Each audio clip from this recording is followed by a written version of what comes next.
मुंबईमध्ये अटक केलेल्या दहशतवाद्यांचा प्लॅन हा आता समोर आलाय। वांद्रे गरीबनगर इथे कारवाई केलेली होती आणि त्या कारवाईचा बदला त्यांना घ्यायचा होता अशी माहिती आता समोर आली आहे। तोडकामाचा बदला घेण्यासाठी हल्ल्याचा कट त्यांनी रचल्याची माहिती दिल्ली पोलिसांच्या तपासातून उघड झाली आहे। तर गरीबनगर परिसरामध्ये रेकी केल्याचं समोर आलेलं आहे। पोलीस बंदोबस्ताचे व्हिडिओ आणि फोटो सुद्धा काढले गेले।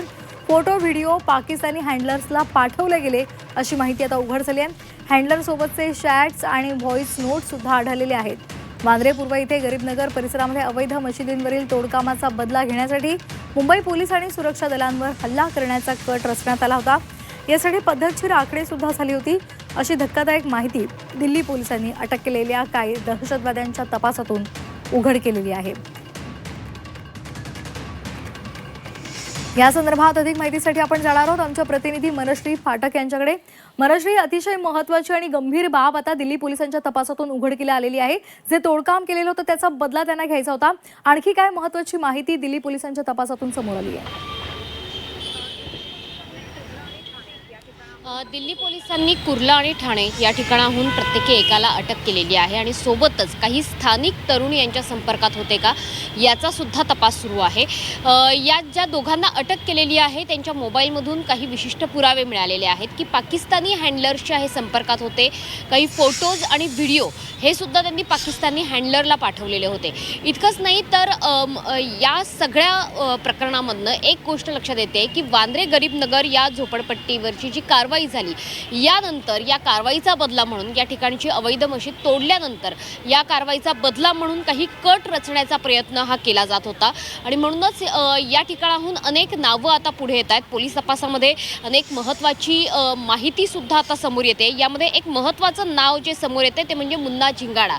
तर हा मुन्ना झिंगाडा नेमका कोण आहे? तर कराची या ठिकाणाहून ही जी पुढची कट होता, हा जो पुढची कारवाई होती या संपूर्ण कटाला तो समन्वयित करत होता। या संपूर्ण कटावरती तो लक्ष ठेवून होता। एक प्रकारे या कटाचं ऑपरेशन हे कदाचित मुन्ना झिंगाडा हा करत होता असं पोलिसांना संशय आहे। त्या दृष्टीने सुद्धा तपास सुरू आहे। दाऊदच्या सांगण्यावरून 2000 मध्ये यानंच बँकॉक इथे छोट्या राजांवर हल्ला केल्याची सुद्धा बातमी यापूर्वी आपण बघितलेली आहे। त्याच्यामुळे एकंदरीतच अतिशय संवेदनशील पद्धतीनं हे प्रकरण आता हाताळण्यात येते। ज्या पद्धतीनं गरीबनगरवरती कारवाई झाली, त्या ठिकाणची अवैध मशीद तोडली गेली, त्यावेळी जे अधिकारी त्या ठिकाणी उपस्थित होते, जे पोलीस अधिकारी कर्मचारी त्या ठिकाणी उपस्थित होते, त्यांचे सुद्धा काही छायाचित्र काढले गेलेले आहेत। ते सुद्धा टार्गेटवर होते। इतकंच नाही तर काही स्थानिक नागरिक हे सुद्धा टार्गेटवर होते अशी माहिती आता सूत्रांकडून पुढे येते। त्याच्यामुळे तपास करून योग्य निष्कर्षापर्यंत पोहोचणं हे आता पोलिसांच्या दृष्टीने अतिशय महत्त्वाचं आहे।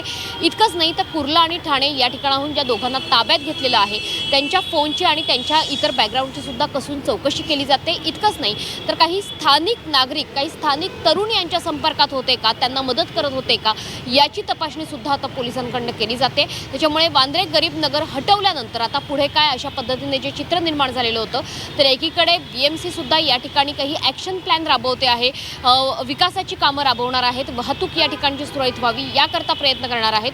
तर दुसरीकडे पोलीस प्रशासनाची सुद्धा आता परीक्षा आहे की जर अशा प्रकारचा दहशतवादी कट आखला जात असेल तर तो कशा पद्धतीने उधळून लावला पाहिजे। त्याची जी पहिली पायरी आहे ही 27 मे रोजीच उधळून लावण्यात आलेली आहे। मात्र इथून पुढे तपासाचे धागेदोरे काय मिळतात यावर पोलिसांचा पुढचा ॲक्शन प्लॅन हा अवलंबून असेल।